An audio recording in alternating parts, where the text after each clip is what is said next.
So with that, I'm going to just go to mathematics and just share a little bit of information with you.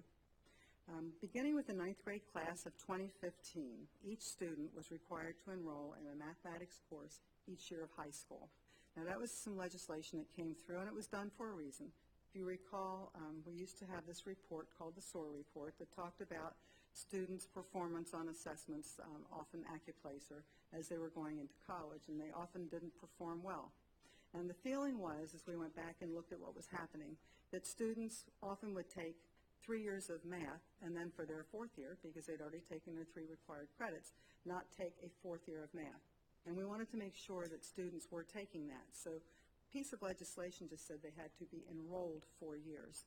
And what we found is that many students they did enroll in the 4th credit, but they didn't really focus. They didn't make it a rigorous course. It wasn't always one that was beyond the level of the previous one they had. And many times, not many times, but often we'd find that a student didn't pass that credit. They didn't have to pass it because it didn't say they had to pass it. It just said they had to be enrolled. So we're fixing that, and we're putting 4 required math courses. The task force reviewed a number of rigorous research studies that found that the greater exposure to math in high school is linked with increased student engagement in high school. It's also linked with labor market outcomes that including increased wages, increased financial literacy.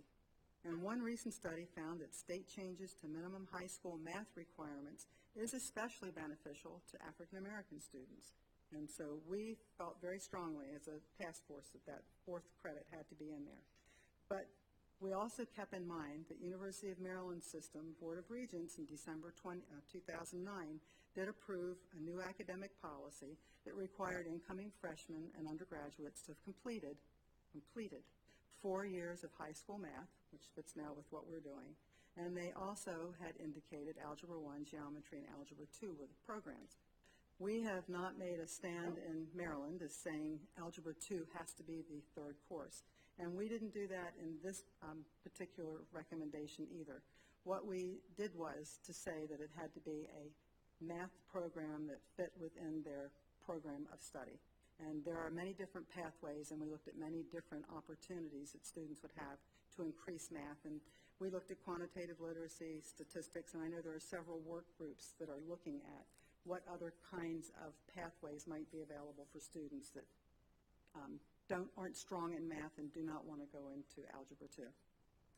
So thought that would be important for you to see. Ms. Williamson, before you leave this, as a mathematician, you have my undivided attention. First of all, I think, generally speaking from what you said, I think I like what you're doing. You say computer science may be substituted for one math course. What about statistics? We did not plan out what the math programs should be. We looked at a variety of things. Statistics is there. My math specialist at MSDE is still adamant that we ought to be pushing as many students as possible towards Algebra 2 at this point, but does agree that statistics, if that would be acceptable in some of the other opportunities students have after high school, that would be important to do. So that would be an option for a student? It would be an option. Okay.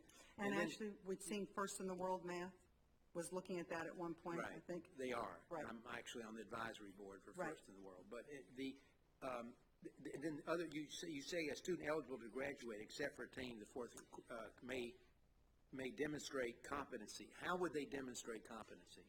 Several years ago, there was a piece of legislation that said that if students had a 4th, it started with English, and I didn't put that in here because we didn't change English, but it started with English, saying that if a student got to their 4th year of high school and all they still had to be able to pass was English, that they could test out of English.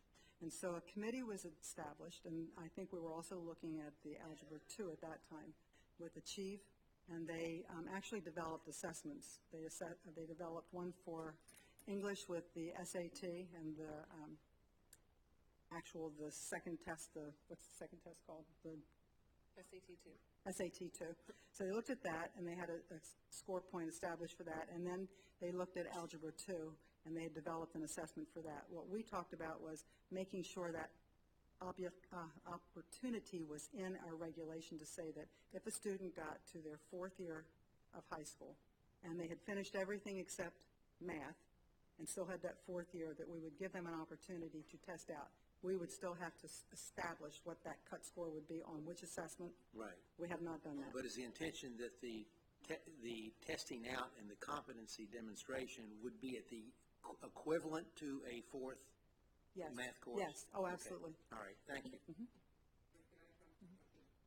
I just want to make sure, I'm a failed math major. I'm minored in math, so unlike my predecessor. But, I don't think taking 4 math courses that are somewhat unrelated and have no linear connection to each other gets them anywhere. So, I mean, can they just take computer, you have in here already algebra, geometry, they can take computer science, they can take statistics. I mean, does that all fit together? Can they just do a hodgepodge like that, or do they No. have a pathway? It is a pathway, and we actually looked at some established pathways, because we do agree that it has to be something, and actually our recommendation says it has to be within a pathway. And I think that that'll be a critical piece that we would have to sit down and do, because we have not planned out, as I said. We're looking at the recommendations with the idea that a group would have to go back and then do the implementation work. How are we going to do this? What's going to have to happen? And how are we going to get it?